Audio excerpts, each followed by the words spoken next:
Le petit village d'Aïtkin, à environ 50 km de Tata, dans le sud du Maroc, possède un bâtiment très spécial, un agadir.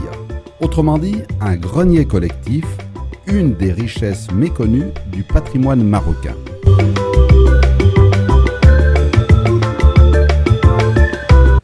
Donc l'agadir ou l'irerm, c'est en fait l'ancêtre des salles des coffres modernes. Du temps de la création des oasis et de toute une activité éco-sociétale dans le gain du désert, ces villages au pied des montagnes, selon les tribus, selon les familles, avaient la définition d'une protection des biens de la famille et de la tribu, et donc constituaient ces maisons fortifiées qui sont, selon la richesse des lieux, la richesse des vallées, soit simplistes comme celui-ci, qui est celui de Aïtkin, dans la province de Tata, à 40 km de Tata, qui vient d'être restauré grâce à Salima Nagy et des fonds américains. Donc l'objectif de ces maisons fortifiées était de protéger les biens qui sont principalement les semences, en premier bien sûr, et puis tout ce qui est habits, tout ce qui est bijoux, etc. Donc un gardien, un naïb qui est nommé de manière très démocratique par les chefs de famille, et qui à partir de là va avoir la définition d'ouvrir cette porte au même titre qu'une salle des coffres et d'avoir à surveiller la famille qui va effectivement avoir à user de son lieu, disons, d'échange et son lieu de stockage. Le nombre de portes, disons, correspond au nombre de familles initiales de la tribu et qui ont créé cet agadir et cette palmeraie, et vont faire en sorte que la survivance des biens de toute cette région, qui va être à la fois partagée entre les saisons. On est à l'entrée d'une vallée. Il y a les parties, Tata est à 600 mètres d'altitude, nous sommes à 1100 mètres d'altitude.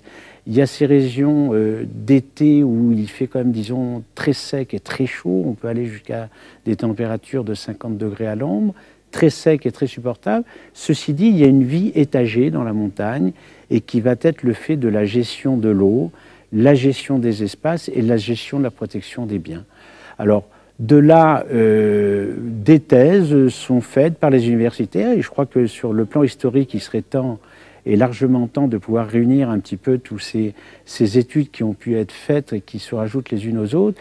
Mais encore est-il qu'au niveau des études faites entre Tunisie, Algérie, Maroc, Mauritanie, etc., il y a l'histoire des agadirs ruchés qui déterminent que ces maisons fortifiées, malgré tout, sont en terre. Elles devaient supporter des sièges dans les problématiques sur la gestion de l'eau entre le haut de la vallée, le bas de la vallée, et comment faire en sorte de défendre. Alors, la théorie, qui semble très plausible dans tous les cas, est le fait qu'au Maroc, nous avons différentes sortes d'agadirs ou d'irerm, selon l'appellation berbère ou arabe, qui va déterminer qu'il y avait l'élevage de cette fameuse petite abeille saharienne, petite, très fidèle, petite parce qu'il fait très chaud, elle a besoin de survivre également, et qui faisait que très fidèle pour ceux qui l'élèvent, des murs, des espaces, des pièces, des fortifications à l'intérieur de ces agadirs, faisait qu'en cas de siège, on pouvait jeter carrément les ruches et c'était une défense tout à fait naturelle. Ça semble très plausible par la répartition de tous ces agadirs ruchés à travers tous ces espaces maghrébins ou, disons, atlantiques.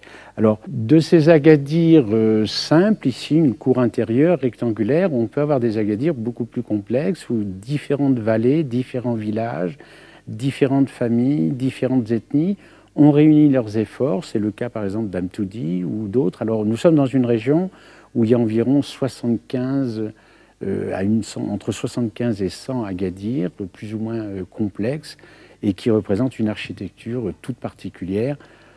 Pour moi, incontestablement un patrimoine à défendre. Pour moi et pour d'autres, Salima Nagy en fait partie. Un patrimoine à faire valoir sur un plan d'une culture, sur un plan d'une histoire marocaine, sur un plan d'une histoire de ces régions, du fait de l'évolution d'une période à une autre période au Maroc moderne. Je crois que nous avons à faire appel aux différentes institutions pour pouvoir prendre garde à faire valoir ce patrimoine qui certainement sera l'identité culturelle et du tourisme de demain.